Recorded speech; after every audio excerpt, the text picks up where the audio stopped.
जय हिंद दोस्तों। आज हम संविधान सभा की प्रमुख समितियों को देखेंगे। इससे पहले कल वीडियो अपलोड हो चुकी है, उसमें आपने संविधान सभा या संविधान निर्माण प्रक्रिया को देखा था। ठीक है, इंपोर्टेंट क्वेश्चन अपलोड हुए हैं, तो वहां पे आप प्लेलिस्ट पे आपको सभी वीडियोस मिल जाएंगे। प्लीज सभी वीडियो को फॉलो करिए ताकि बेटर अंडरस्टैंडिंग के लिए और फिर एग्जाम में कहीं भी कोई क्वेश्चन हमारा छूटे ना, इसलिए आप प्लीज सभी वीडियो को फॉलो करिए। संविधान समिति जवाहरलाल नेहरू जी इसके अध्यक्ष थे। नियम समिति के अध्यक्ष डॉक्टर राजेंद्र प्रसाद थे।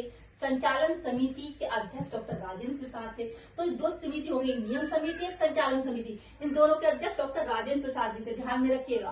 प्रारूप समिति के अध्यक्ष डॉक्टर बी.आर. अम्बेडकर जी थे। ये सबको आई थिंक पता होगा कि प्रारूप समिति के अध्यक्ष डॉक्टर बी.आर. अम्बेडकर जी थे। ठीक है, प्रारूप समिति के अध्यक्ष बी.आर. अम्बेडकर के साथ 6 सदस्य और थे। प्रारूप समिति में 7 सदस्य टोटल अध्यक्ष को मिला के, ठीक है, वो हम बाद में पढ़ेंगे। मौलिक अधिकारों एवं अल्पसंख्यकों हेतु सलाहकार जो समिति थी उसके अध्यक्ष थे सरदार वल्लभ भाई पटेल। ठीक है, मौलिक अधिकारों एवं अल्पसंख्यकों हेतु सलाहकार जो समिति थी उसके अध्यक्ष थे सरदार वल्लभ भाई पटेल, ध्यान में रखिएगा। देखिए, मौलिक अधिकारों एवं अल्पसंख्यकों हेतु जो समिति थी वो 2 उप समितियों में बटी हुई थी। एक मूल अधिकार उप समिति जिसके अध्यक्ष जे.बी. कृपलानी थे, एक अल्पसंख्यक उप समिति H.C. मुखर्जी थे, ध्यान में रखिएगा। 2 उप समितियों में बटी हुई थी, मूल अधिकार उप समिति और अल्पसंख्यक उप समिति। जिस मूल अधिकार उप समिति के अध्यक्ष जे.बी. कृपलानी थे, अल्पसंख्यक उप समिति के अध्यक्ष H.C. मुखर्जी थे, ध्यान में रखिएगा। संघ शक्ति समिति के अध्यक्ष जवाहरलाल नेहरू जी थे। प्रांतीय संविधान समिति के अध्यक्ष सरदार वल्लभ भाई पटेल जी थे। ओके, देखिए अब हम प्रारूप समिति पे आ जाते हैं। 7 सदस्य, अध्यक्ष समेत 7 सदस्य। ठीक है, पहला सदस्य गोपाल स्वामी अयंगर थे। दूसरे सदस्य अल्लादी कृष्ण स्वामी अय्यर थे। तीसरे के.एम. मुंशी जी थे। 4th सदस्य मोहम्मद सादतुल्लाह थे।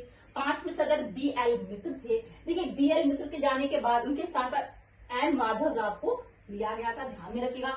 बी.एल. मित्र के स्थान पर कौन थे? एन माधव राव थे। 6ठे सदस्य डी.पी. खैतान जी थे। डी.पी. खैतान जी की मृत्यु हो जाती है 1948 में। उसके बाद कृष्णमाचारी की समिति में शामिल किया गया था। ठीक है, कृष्णमाचारी को समिति में शामिल किया गया था।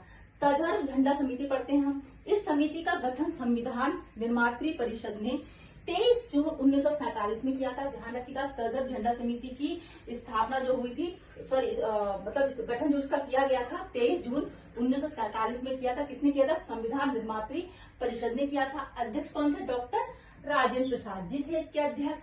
तदर्थ झंडा समिति के अन्य सदस्य कौन से थे? कभी कभी इस तरह से क्वेश्चन आ जाता है, ध्यान में रखिएगा। अब्दुल कलाम आजाद जी तदर्थ झंडा समिति के सदस्य थे। सरोजिनी नायडू थी।